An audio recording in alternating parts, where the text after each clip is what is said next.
Okay. Hello, everybody. Hi, I'm just doing the usual checkaroo to make sure I'm actually live, even though StreamYard says I'm live, but you never know about these things. So I am going to check. There we go. Okay, it does say I'm live. Sweet. Love it. Hello, hello. Hi, and welcome to the live. It has been a minute. I have missed you guys. We had vacation and then we had a horrible family-wide stomach bug. That was super fun. And I am finally back. And so as you probably have noticed, the regular videos are also a little behind. I knew I was going to miss a week or two because of vacation, but then with the stomach bug, missed even more. So I promise content is coming. Content is on its way. Let's see. Let me pull up my phone with the chat and everything. There's that. What else? Okay. My new favorite thing is these. Now you might be like, what is that? I've seen this, but that looks different. This is the Aldi brand. It's like half price and it tastes better in my opinion. It's like almost exactly the same. But this is like, Ice, that brand. This is Aldi's version of it is called Frost. But it's plus caffeine. So it's 70 milligrams of caffeine, which is just chef's kiss, perfect for me. That's more than like a cup of coffee or a pop. It's probably similar to a cold brew, but it's not quite as much as like an energy drink. Energy drinks are like 200 milligrams in a can. And I'm like, that's too much. That's too rich for my taste. But yeah, so I'm obsessed with these. I get the blue raspberry and the black raspberry, and they're both delicious. So I'm just going to crack this open. My apologies for anybody who doesn't like the sound of opening cans. Hopefully it's not too loud for you. There we go. Oh my goodness. I need the caffeine, y'all.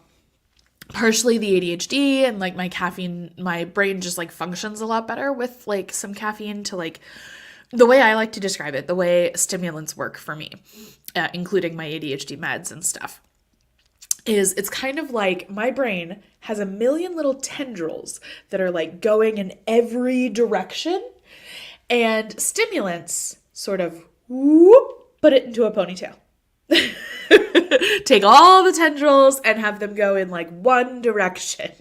Now, the thing is, something I'm learning, because I haven't been on stimulants very long, I've used caffeine my whole life and stuff. Like I've always had caffeine, but except there was a brief period in time in college where I stopped drinking caffeine to try to like sort stuff out. But anyway, I haven't been on stimulant medication very long in the grand scheme of things. Something I'm learning about stimulant medication and stimulants in general is that you need to have a game plan for what you're going to do when the stimulant kicks in, or you're going to end up focusing on the wrong thing. Like this happened yesterday to me. I took my meds and I didn't have a plan, and they kicked in, and I got so focused on my hair, which like sounds so goofy and silly, but I'm not kidding. Like I was so focused on my hair because like, by the way, can we just appreciate like the curls? It's not perfect. They're a little stringier than I'd like. I'd like a little more volume, but we do have some like, especially on the bottom, some good ringlets, right? So I got really obsessed with my hair. And I was like tagging this like brand I use and stuff on Instagram to see if maybe they would sponsor me and like all this stuff. It was a whole thing. I got very distracted. Let's see. Oh, hello there, Chris the Fish. Do you allow me to join and watch? Yeah, that's fine.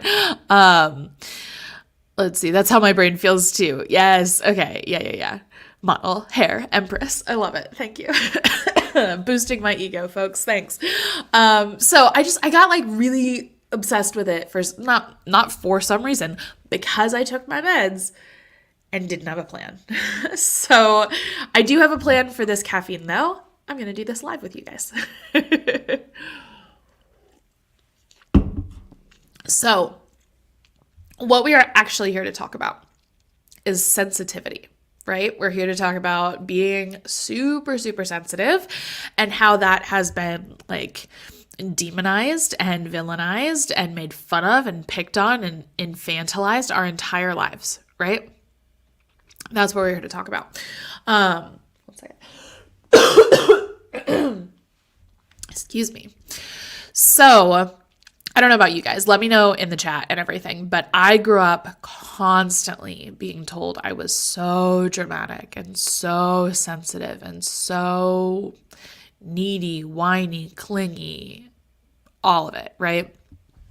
And it got to the point where like I was in therapy at one point when I was in college, and we started talking about some of this stuff, and my therapist was like, well, what if being dramatic is like a good thing?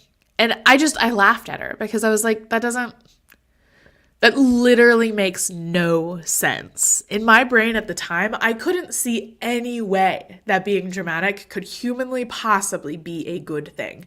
I could barely even conceptualize of an idea of being dramatic as neutral, let alone it being good. Like, no, that did not compute. I literally laughed at her, went home, thought maybe I need a new therapist. This lady has no idea what she's talking about. I kept her, but I thought about it. So that's where I was at for a long time. It was so ingrained in my mind that dramatic, sensitive, all of that was bad. Capital B, bad, right? And it took a really long time, and it took a couple of key things for me to start to accept the way that my brain works. Oh, I'm going to sneeze. Hold on. Oh, pardon me. Excuse me. So sorry. But it took a long time for me to start to be okay with like who I was as a person, right? That was really, really hard. Okay, let me walk you through some of the stuff that I did. First up, I had to recognize that there were some things in my life that were traumatic. Excuse me, what's auDHDers? Oh yeah, no problem. ADHD means autistic and ADHD. auDHDers are people who are both autistic and ADHD. It's just shorthand, that's all. So let's see. So the first thing I had to do was acknowledge the trauma in my experiences in my past and all of this stuff. And I had to accept that it traumatized me, even if I knew it wouldn't traumatize someone else. This was so hard for me, right? Because in my brain, trauma is something that would hurt anyone and could traumatize anyone. It has to be able to apply to everybody, or it's not really trauma. I'm just being dramatic again, right? So this was so hard. So like part of my trauma was being called dramatic all the time and having my feelings invalidated. But the only way for me to heal from that trauma was to acknowledge that it was trauma, which made me feel dramatic. So I felt really stuck for a really long time.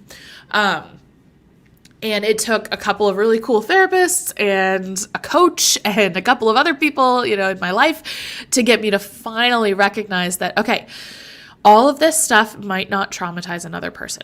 It might be mildly upsetting or maybe pretty upsetting, but not traumatizing to some people. And that's okay. But for me, it was trauma. And how do you know something's trauma? Let's see. How do you know something is trauma? I personally really like a definition that I found on Psychology Today, which I know is like a hit or miss kind of site, but I really like this definition. This particular psychologist described it as trauma is when something is unintegrated, it is when it is disturbing, and it is when, what was the third thing? When there is not support in processing it. So those were like the three things that she was talking about when it comes to trauma: disturbing, unintegrated, and lack of support in coping with it. So when we view it that way, it makes total sense for me, at least, to be traumatized by constantly being invalidated and having my feelings like, oh, just arrived, no timestamps. Oh, no problem, no problem. Yeah, that makes total sense. You wouldn't make a good office worker, too jumpy. I'm trying to find a receptionist at work. Oh. Yeah, no, I work for myself. It's all good. So I think trauma can be so many other things besides just life-threatening events is basically like what I want to point out to everybody, because I think it's really, there's like a predominant narrative that trauma means combat, or trauma means assault, or trauma means a car crash or a natural disaster. And all of those things can absolutely be traumatizing, and I am in no way trying to like belittle them. They can be really awful. But I also want to point out that other things can be traumatic, right?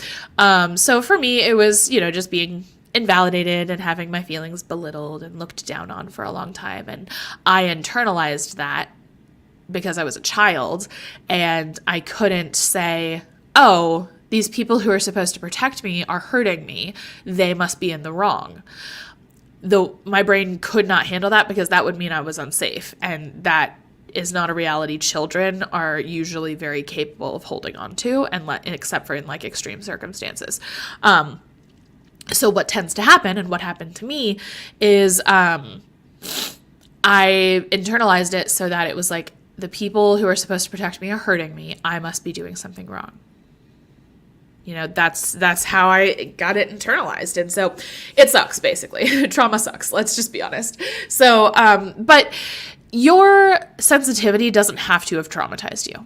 Some people grew up in households and in cultures that really value sensitivity. There are so many indigenous cultures that view sensitivity as this amazing gift, right? And this isn't the case for all indigenous cultures. Indigeneity is not like a monolith and everything, but there's just a lot of cultures out there who really love sensitive souls. The United States culture is not one of them, in my experience. So sensitivity is hard to deal with, at least in my opinion, in the United States. I think it's a really, really tricky trait to have, because it's just not very appreciated, and it's looked down on a lot, and we have to find ways to appreciate ourselves even when others don't, and that's hard. That requires us to view ourselves as separate from the whole, which can make us feel isolated, and that's unpleasant. So anyway, these are some of my thoughts about sensitivity. I do want to mention, let me go ahead and look this up really quick. I do want to mention I'm hosting a You're Not Too Sensitive event July 29th at 10 a.m. Eastern time. So if you go to this link, the neurocuriosityclub.com/sensitive-July, you can go ahead and sign up for that. It's completely free. Replays will be sent out. So if 10 a.m. Eastern doesn't work for you, do not worry about it. I will send you the replay, but only if you sign up on this page, because that's how I know who's interested, right? So go ahead and sign up. If you can come live, I would love to have you there. We're going to talk about so much good stuff. Let me pull up the presentation, because I don't even remember. I made the presentation, but now I don't remember what it is we're going to talk about. Oh, not that one. Let's see. Where did it go? There it is. Okay, so what are we going to talk about? We are going to talk about what is sensitivity. We're going to talk about how to validate yourself, and we're going to talk about emotional regulation. It's a really good presentation. I made it the other day. I love it very much. I'm really proud of it. So I would love, love, love to see you all there. The link is there in the comments. So I've been talking for a hot minute. I would love to take you guys' questions if you have any. I would love to talk to you about, your own sensitivity, ways to cope with being highly sensitive, how to not feel like ashamed, Fellow Aspie here. Hi, hello. Yes. Welcome. I am autistic and ADHD. I also deal with major depression and some trauma, and I was like labeled as gifted in school, which is another form of neurodivergence and stuff. So that's sort of my soup. Very emotional being. It's a lot to explain. Yeah, no, absolutely, Sane. Yeah, it's I often tell people my emotional dysregulation is the most disabling and debilitating part of my autism and ADHD, which people find surprising, I think, because so often we talk about the social issues, the sensory issues, the focusing issues, and like, yeah, those are big for me too. But the number one biggest thing I notice that makes me different and makes my life harder because of my autism and ADHD is my emotional dysregulation. 100% without a doubt. And it's taken a long time for me to learn to like love that part of myself, or even just like tolerate that part of myself, you know? I hate the question, what's wrong? I don't know is often my answer. Oh my goodness, yes. Especially when you think about alexithymia. So let me know in the chat, wherever it is, let me know in the chat if you have heard of alexithymia. I'm super curious. So alexithymia is when it's commonly associated with autism specifically, but I believe other people can experience it as well. But alexithymia is difficulty identifying your emotions in the moment. Right? You can sometimes process them later. And like, if someone asks you, hey, what was wrong? You can be like, oh, this was wrong. And I ask in the moment, it's like, I don't know. And in my opinion, I'm making a video on this very soon, I promise. Alexithymia plus emotional dysregulation equals hell. It is the worst because you can be feeling so much. Like if your body is this can and emotion is the liquid inside, you're full. Like you're freaking full. But of what? You don't know. The can is not clear. You can't see. You can't see inside the can. So you don't know. You don't know what the feeling is. So anyway, that's, it's horrible. I feel that way a lot. I get that way all the time. I have ADHD with possible autism. RSD is a big issue for me. Yes, let's talk about RSD. So if you have not heard of this term, it's rejection sensitive dysphoria, and it sucks. I think I've heard from a lot of people that RSD is thought to have two main like causes. One is that somehow it's just inherent to being ADHD. There's something about the dopamine system, something about our brain that is very, very sensitive to being rejected. And rejection feels like a threat in more ways than it does to a non-ADHD person. But there's a second component, and that is trauma. That is the fact that ADHDers are actually rejected more often than non-ADHDers. And so we learn to fear it. We learn to be profoundly affected by it. And so everything I've read says that those are the two main components, that there is something inherent, but there is also like the like experiences we've had affects it, you know? So yeah, RSD is huge.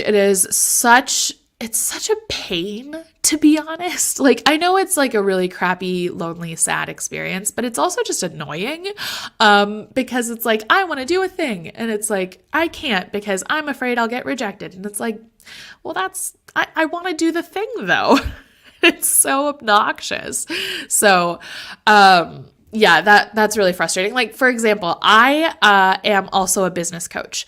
And so if you're looking to start a business or grow your business, like hit me up. I'm here. You can find me on Instagram at The Chaotic Entrepreneur.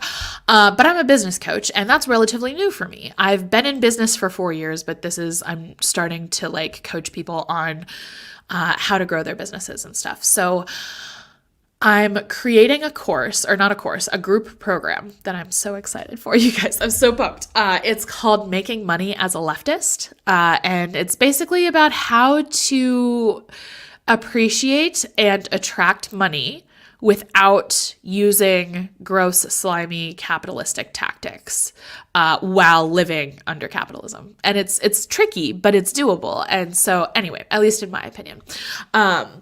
So I'm working on this program and I'm so excited about it. And I want to show my husband what I've been working on because I'm like, look how cute it is. Look how good it is. Like, I'm so proud.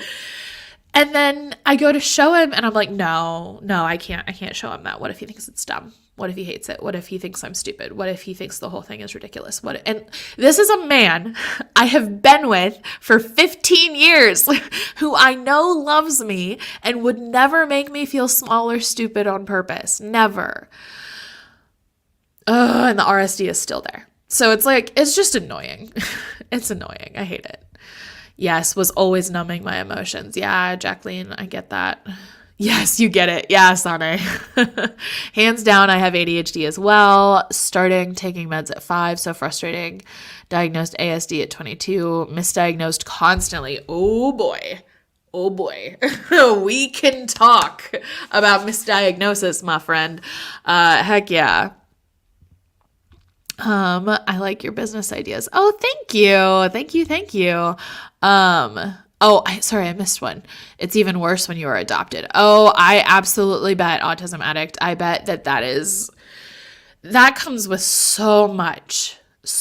And I think some adoptees were really supported through that and some were not. And, I'm sorry. What's RSD? RSD is rejection sensitive dysphoria. It's very common in ADHDers, but I do believe it can go hand in hand with other experiences as well. And it's basically where rejection makes you feel like you are literally dying inside. Rejection can make you want to unalive, even if it's like a really minor rejection. Like, often it doesn't lead to actual unaliving, although I suppose it could, but it leads to that thought of like, I should just, Excuse me. Let's see. All good. Diagnosis at 56. Finally, CPTSD and ASD so much better now. I know who I am. Oh, yes. That's why when people ask about,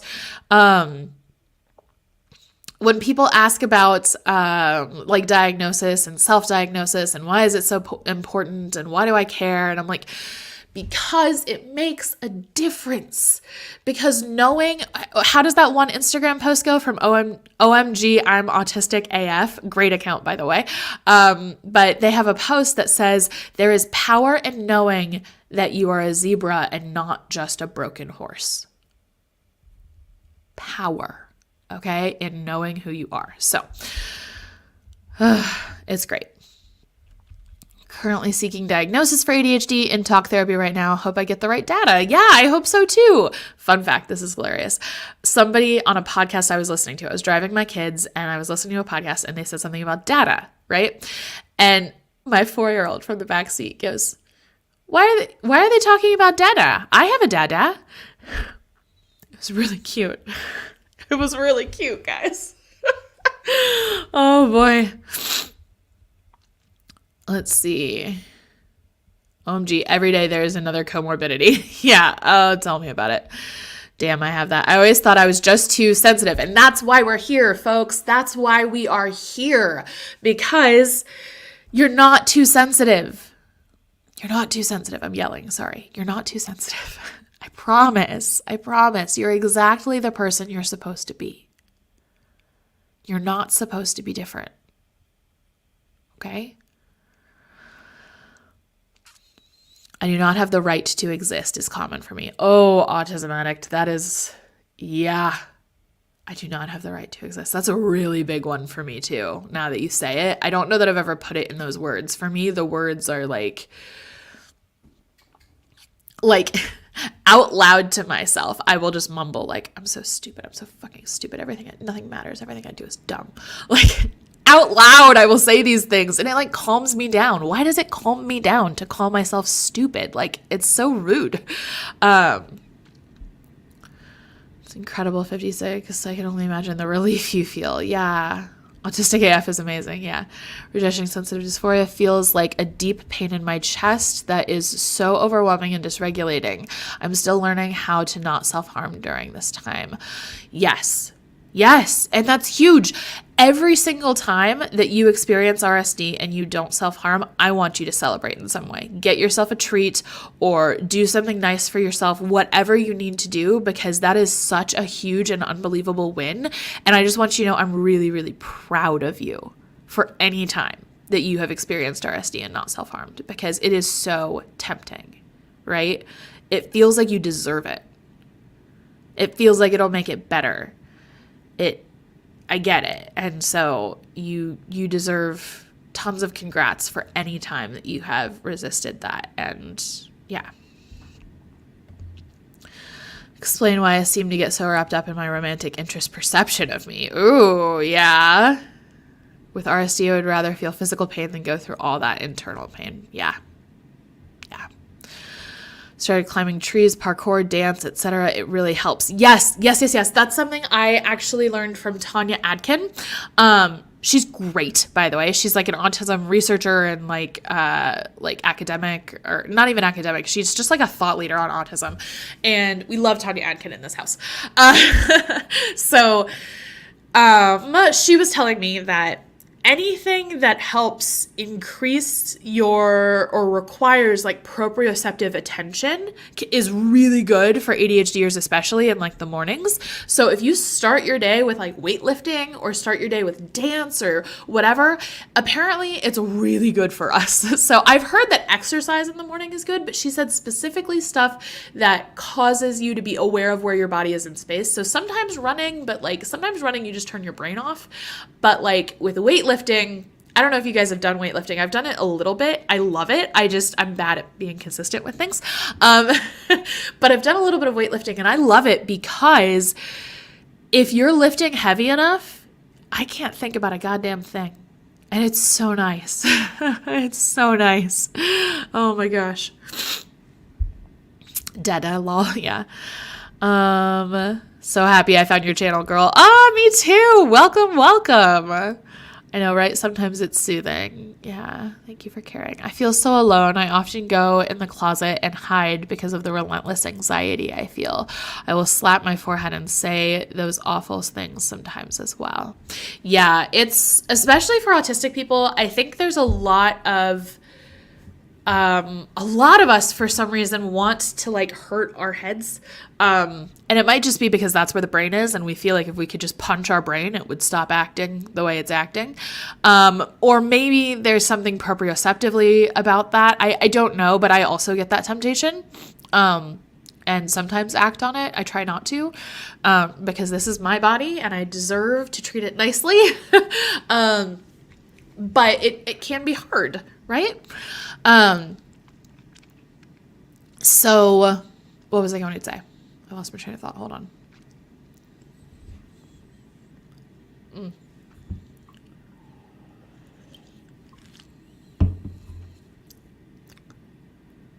Sorry. I ate something right before this and I didn't want to have like green stuff in my teeth. My apologies. So the relentless anxiety. Something I super recommend for this that is going to sound maybe a little bit out there, but I'm telling you, it is so effective. And there's actually a lot of research, both from westernized medicine and from traditional Chinese medicine, that say it works. They, find different reasons, but they agree that it's effective. So just so you know, it's called EFT tapping. It's where you tap really specific spots, mostly on your face. And as you tap those spots, you talk yourself through whatever the difficult emotion is. I can't tell you how much I recommend this. It is so helpful. Okay? So helpful. Yeah. Also, free grounding from the earth if you stand on it in bare feet. Oh my goodness. Yes. That feels so good. In fact, I'm probably going to go do that after this. I'm just going to go lay on the grass because, yeah, it feels great. The This is the first live I have caught. Great stuff. Oh, thank you. Thank you. Thank you. Honestly, the more I learn about ADHD and all the other diagnoses that have executive dysfunction symptoms, I'm beginning to believe it's actually responses to trauma in childhood.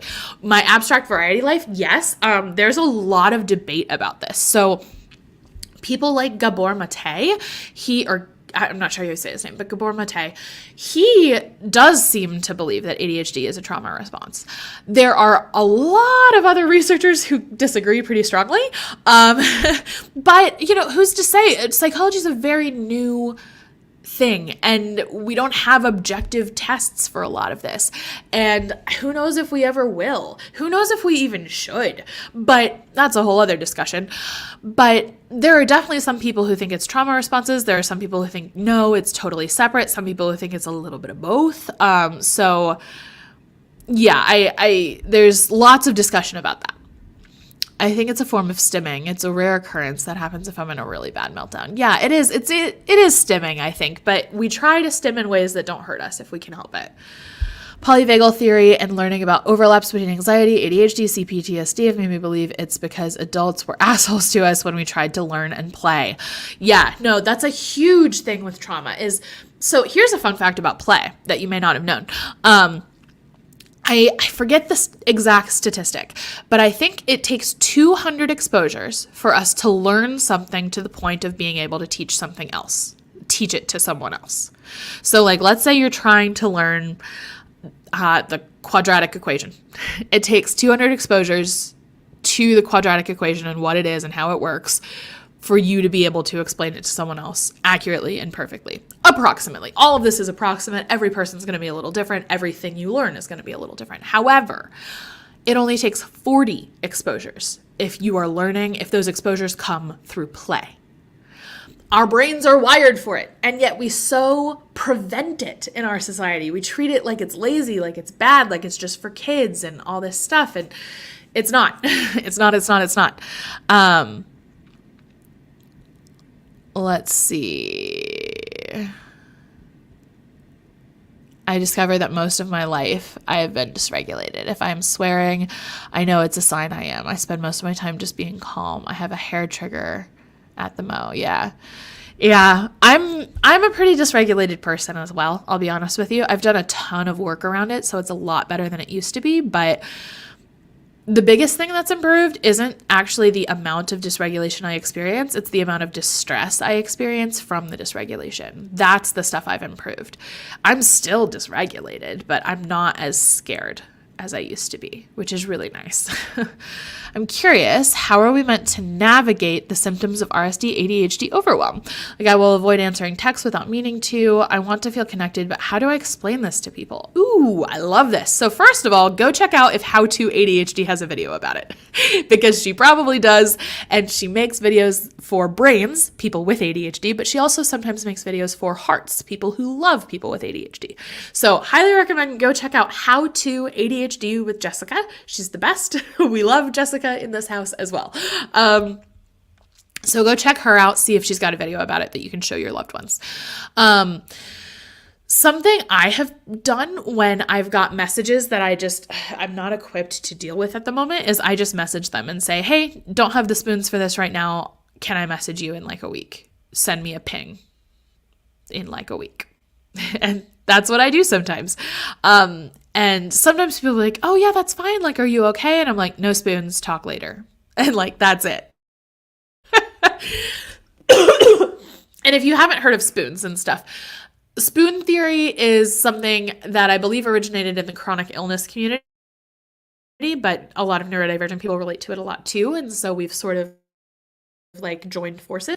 But spoons, it's basically the idea that you start every day with a certain number of spoons. So some days you might start with 20 spoons, but other days you start with 5. And every task you do requires a spoon or a certain number of spoons. So showering might be 1 spoon most days, but then if you're really depressed, showering might be 5 spoons, So it's just a metaphor to explain energy, basically. So yeah. But yeah, that's what I do. I'm just honest with people now, but I'm very out and I talk about my neurodivergence a lot. So, but clearly this is my job. So it might be a little different for you if you maybe have people who are less comfortable. So like with people with whom I'm not comfortable talking about neurodivergence, I just lie. I just lie. Because those people have made it clear that they don't want the truth anyway. So like they want the lie. So I give them that and it keeps our relationship going. I don't know. That sounds really negative, but like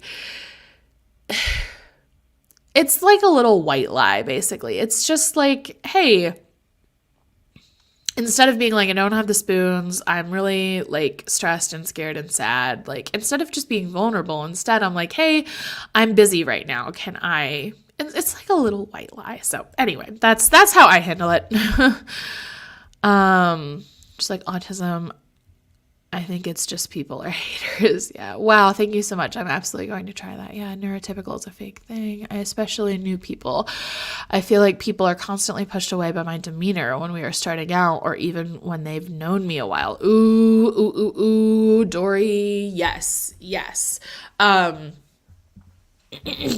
So when you're first getting to know people, this is so hard. I suck at this. I don't have advice for this because I'm really bad at it. My friends are friends that I've had for years. I don't have any friends that I've made in the last 5 years. I don't think I do. 5 years, no new friends. It's a little bit sad. But that just is what it is for me. So I wish I had advice for this, but I don't. I really don't. I guess I could interview some of my older friends and be like, hey, what made you want to stick around even though like I'm not good at first impressions or second or third, like I just don't know. I found out it was scientifically proven something to do with electromagnetic stuff, apparently. Oh, okay. Interesting. I think ADHD can definitely be misdiagnosed and they probably overlap regardless in the same way autism overlaps with PTSD. Yes, it's so hard to separate these things when they're so often comorbid. Heck yeah. Just like being punished for making mistakes when we need them in order to learn it all. Yes. Mistakes are good. Failing is good. Yeah.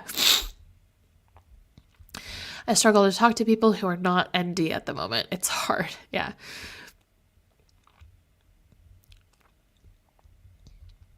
Yes. I made it. Oh, Cool Kids Army. Hi. Hello. So proud of the property you've made. It's honestly so progress you've made. Oh, thank you. I know a bit about, let's see. Hello from Belgium. Hello. Same, but I wasn't always like that. It's like I've regressed over time. Once I started working from home, it's gotten worse. Yeah. Oh, yeah. I think knowing about your brain can sometimes make it so that you're less inclined to mask, which makes, and then it's harder to put the mask back on once it's off, How to ADHD. Heck yeah. You want to check that out. Trust me.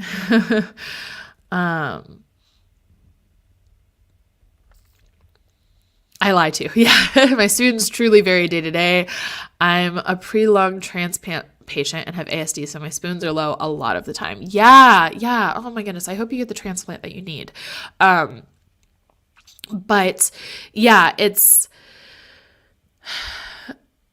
spoons with autism are often low, especially in social situations. And I'm very extroverted. I gain energy from being around people, but they have to be the right people, and it has to be the right situation. Like, it's almost like my spoons are like dainty little teaspoons that are very, very particular, It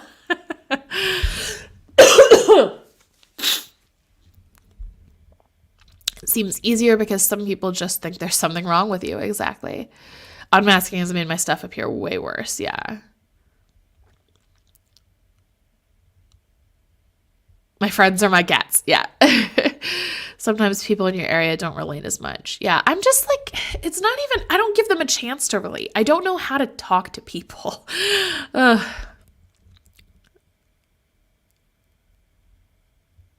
see. let's see. I advise you to stay quiet and allow them to talk. They'll enjoy themselves because they'll appreciate your listening to them. This is how you can understand them before they do you, and leave yourself less vulnerable to shitty people. Yeah, I'm not so much like afraid of shitty people. I'm more... For me, it's more like, oh, I'm horrible and I suck, and if I get to know people, they will see that and then they will leave. That's like the deep belief I've got that I'm working on. Oh my goodness. Let's see. Yeah, pure. Thank you. Sending massive hugs. I know a girl that had that done for cystic and her life got way better. Oh, that's great. Yeah. Intrusive thoughts. Again, CP. Oh, yeah, for sure. I've got some trauma shit. And I don't really connect all of my shame stuff to my autism and ADHD. Sometimes my shame likes to tell me I'm bad because of my autism and ADHD, but that's not an autistic or ADHD trait. That is a trauma thing that is happening, and it's just latching on to my autism and ADHD because they're there, you know?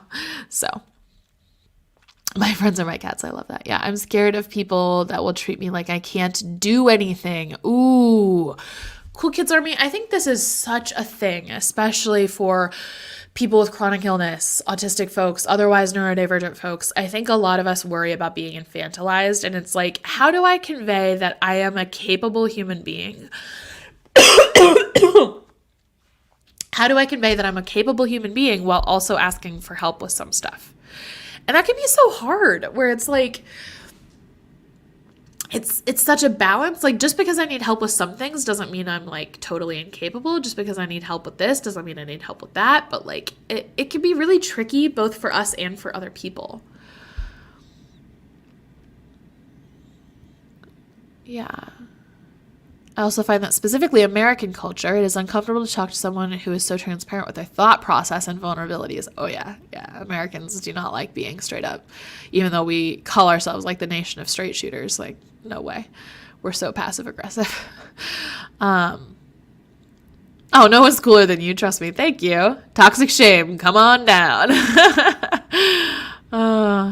Respiratory therapist, and have worked in a lung transplant center. I've seen miracles walk out. You got this. So you don't have to prove anything to them. Thank you. She described the horror of having her lungs full of black stuff. My heart goes out to you big time. Yeah. Mostly because I do need lots of help. To me, help. Oh, due to me properly having DCD. Yeah. Let's see. I got the whole showcase playoff. I don't know what that means. Sorry.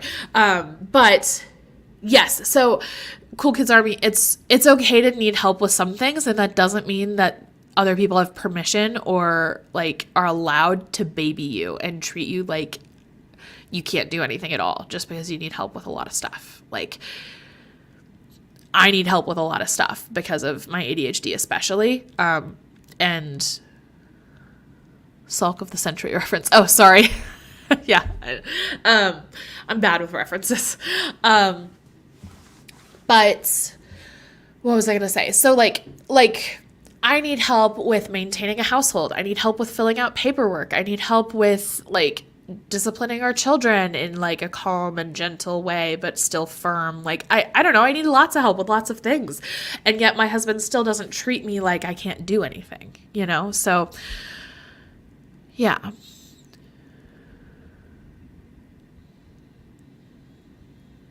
Have them convince you that they are capable, smart, desirable, etc. Walk in knowing you already got it and know how amazing you are. Fake it till you make it. That way you're not the one having to prove. Yeah. Decide whether or not you even like them before trying to show them who you are. That's a big one. Yeah. I've come up with the idea of creating a supportive ecosystem. Oh, autism addict. I love that idea. Tell me more. Tell me more. I actually don't like Grease that much, but whatever, you know. Tell me more about it. I love that. A supportive ecosystem, like supportive people, supportive furniture, like an accommodating environment. Like, I love all of that with like the people and the environment and the scents and the smells and the sounds and the sights and everything working together. I love that. Learned helplessness as a trauma response. Yeah, for sure.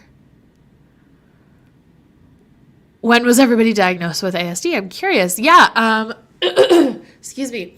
I was diagnosed in 2022. I was 27 with both autism and ADHD. It started as just an autism assessment, but I did tell her, I was like, look, I am very obsessive about my mental health, and like I would love to know if I have BPD, if I have CPTSD, if I have ADHD. Like I don't know what I have or what's going on. And so she's like, okay, well, let's do the autism assessment, and if something like specific crops up, we can sort of look at that too. And so we were talking, and she's like, yeah, we're gonna test for ADHD. And then I'm not even kidding you guys, it's truly ridiculous. We were going through my results appointment, and she was showing me like where I like my test results basically. And for the executive dysfunction, there was an executive dysfunction questionnaire specifically. And I think I was like the 99th percentile or something ridiculous. It was bad. It was bad. Oh my gosh. I'm a music teacher.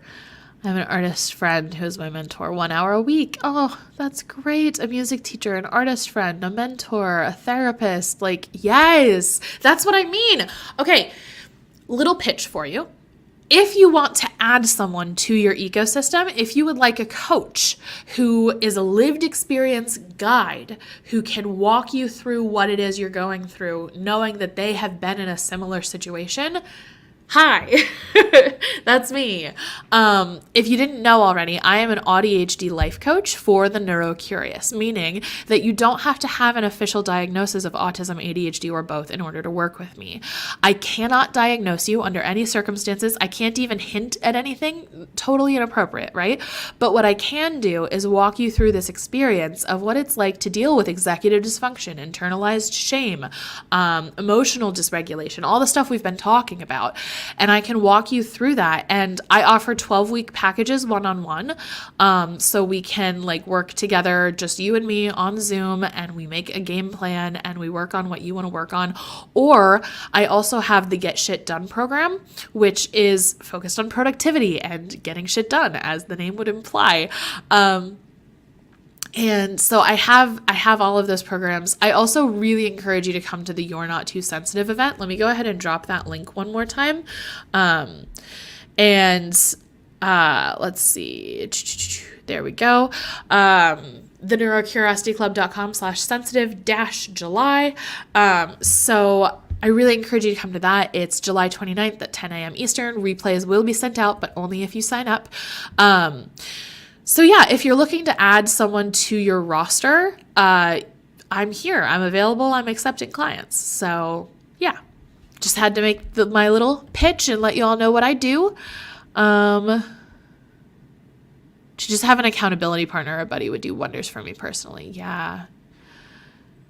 CBT. Okay, CBT did not work for me before I knew I was autistic and ADHD, and we thought I had bipolar, we thought I had depression, we thought I was traumatized, like all this stuff. And I am traumatized, and I do have depression, but I don't have bipolar disorder. Lots of people do. It's a very valid diagnosis, but it just wasn't correct for me. So it didn't work for me before, but now I have a very, very trauma-informed CBT therapist who is totally working for me. It's been incredibly helpful.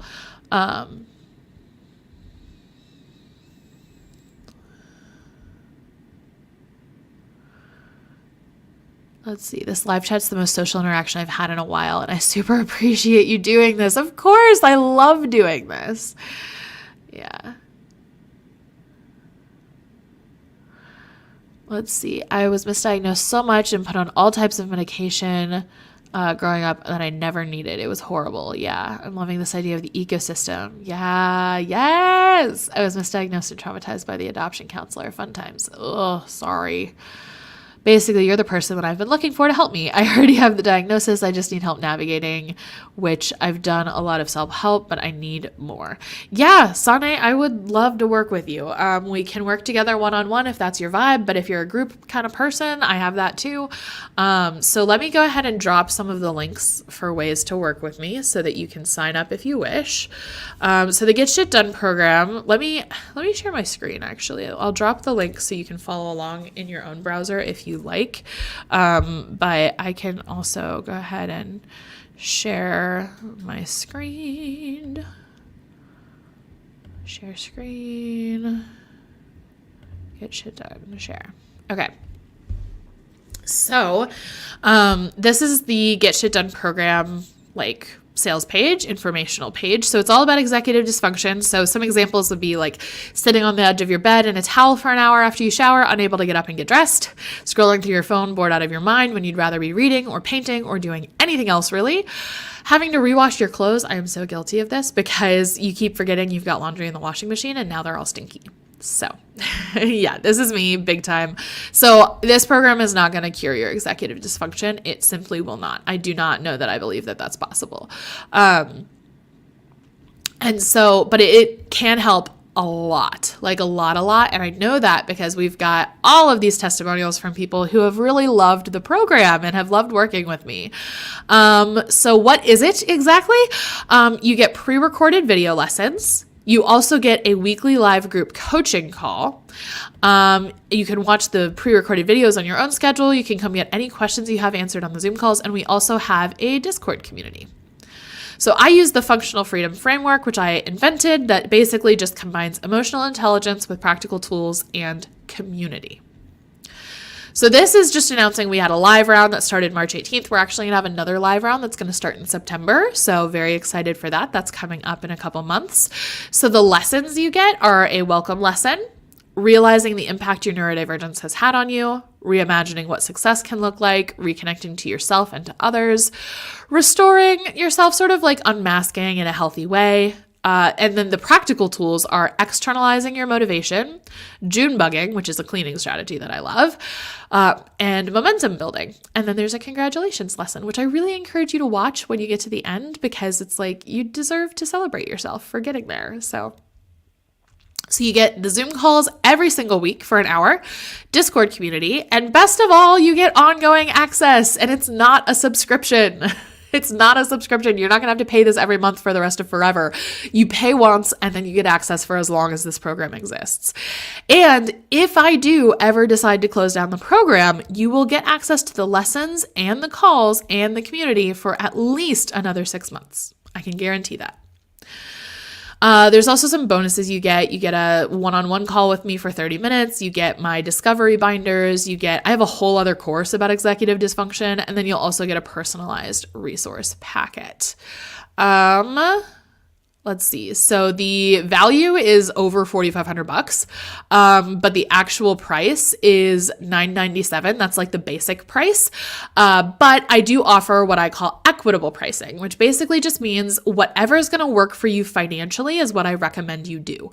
So I also have the $697 price, or if you're in a really good place, I have the $1297 price. So I've outlined like which price is best for which type of person. And then there's also 3 and 6 month payment plans available for all 3 of these options. And there's a 2-week no questions asked money back guarantee as well. So I just want to break that pricing down for you really quick. So if you go with the basic price and you pay $997, and let's say you only attend half of the calls for just 1 year, remembering that you get access for more than a year, right? And let's say you don't even touch the pre-recorded lessons or the worksheets, you just go to the calls. It's $38 per call. It's really affordable. And that's if you only go to half, right? It's really affordable if you break it down. So let's see. That's the Get Shit Done program. So if you're focused on productivity especially, and you just need to like get more shit done, I really recommend that.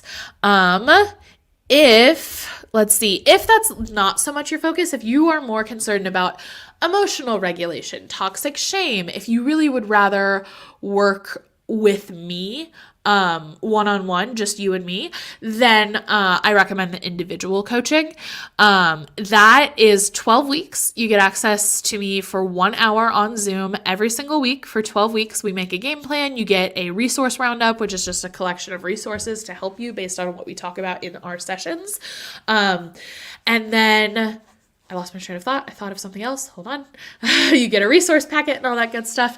And the cost. The cost is $2,000 total. And you can break that into 3 or 6 month payment plans as well. So, and yes, Cool Kids Army, I only work with people who are 18 or older. I do not have a certification to work with minors, and so I don't do it. Okay. Let's see. So glad you're doing that. It's really needed. I find 1 hour a week with a support person so invaluable. Yes. Do I need a trauma therapist or an autism spectrum therapist? Yeah, let's see. Following in the browser while staying on the live. Yeah. I mean, for me, I needed a trauma therapist because yes, I'm autistic. Yes, I'm ADHD, but what was really, really, really getting in the way was a lot of the trauma stuff. So you just kind of have to say, what is making my life harder? Is it the autism or is it the trauma response to being autistic, in a world that doesn't accept that? My therapist, I don't need that much. My art mentor friend probably helps the most, as I asked her to be kind of like the backup person who has my back no matter what. She gets paid, but that's okay. Yeah. Yes. Both teach you emotional regulation and tips for focusing. DBT helps most for me. Yeah, DBT has been really good for me. If you haven't heard of DBT, it's dialectical behavioral therapy, and it is great.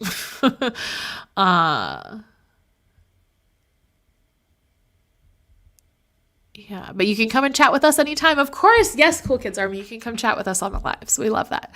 So ironic you brought up your art mentor. I loved it, John. My art teacher was the first person to realize I was different. Yeah. Sorry, yes, the trauma stuff I talk about with the therapist. Sorry, I didn't mean to tell a bogus story. No, not a bogus story. No, you're fine. You're fine.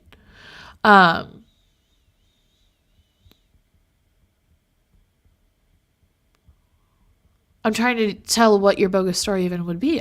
You're fine. So anyway, those are some of the ways you can work with me right now. Also, do you guys want to see a secret thing?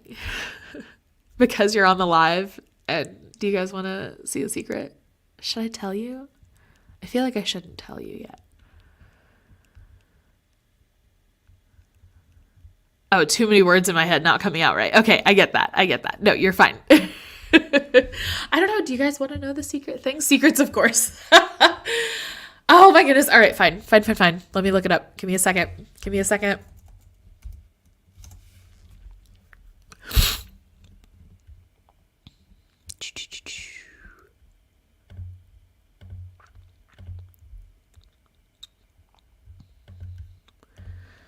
So I may or may not be putting together a course all about emotional dysregulation, because so many of us struggle with it. So many of us deal with just these emotions that it feels like you're drowning in. And so I created the Managing Mood Swings course, how to ride the wave of your emotions when the wave is a freaking tsunami. How many people on live right now have had their therapist say, you need to learn to ride the wave, go with the flow, don't fight your emotions. And it's like, bitch, my emotions are a tsunami. Like, I'm going to die.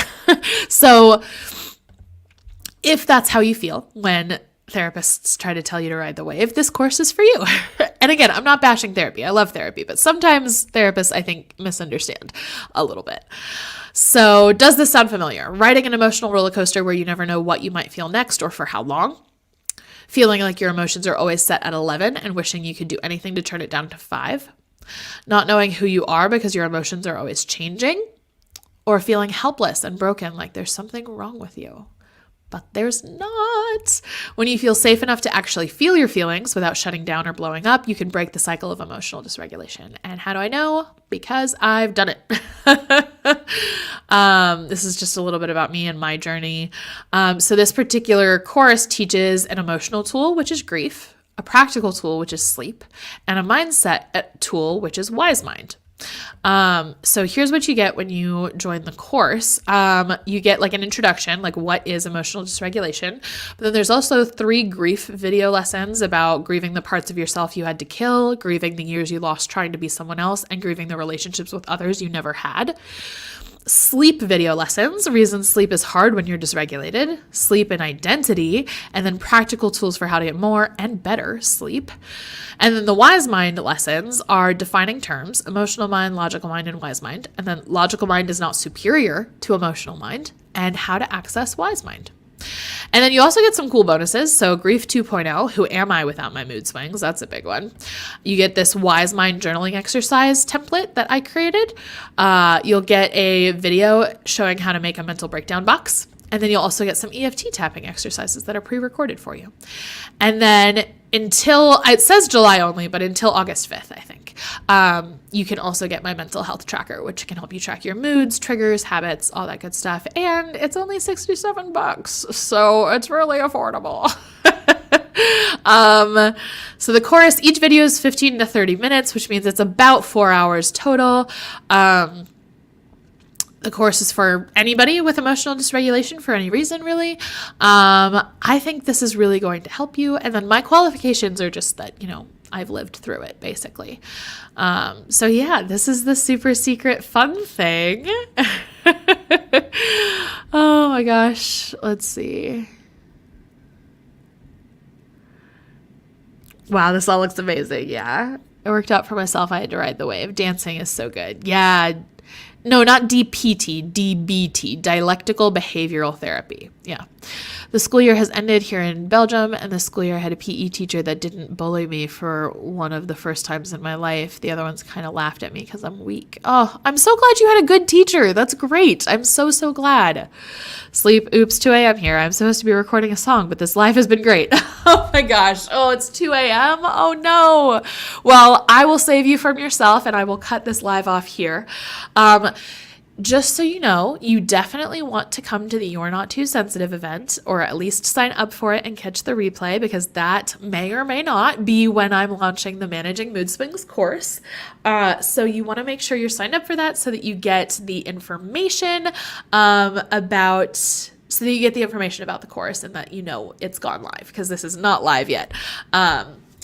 So don't try to use that link and go buy it, because it's not set up. You won't get access to the course or anything yet, because I haven't set it up on the back end. Let's see, it's been great. Thank you. Of course, you guys have been wonderful. It's been so good talking with you. If you are watching the replay of this, I would love to see you at the You're Not Too Sensitive event. Let me put that in the chat one last time. And I would love, love, love to see you there. Tell your friends, invite people, put it in like emotional or neurodivergent like Discords and stuff like that. Let people know about the event. I'd love to like max out my Zoom room. How cool would that be if we had 100 people show up? Thank you all for being here. And I guess I'm going to skedaddle, but this was great. Thanks, guys. Bye.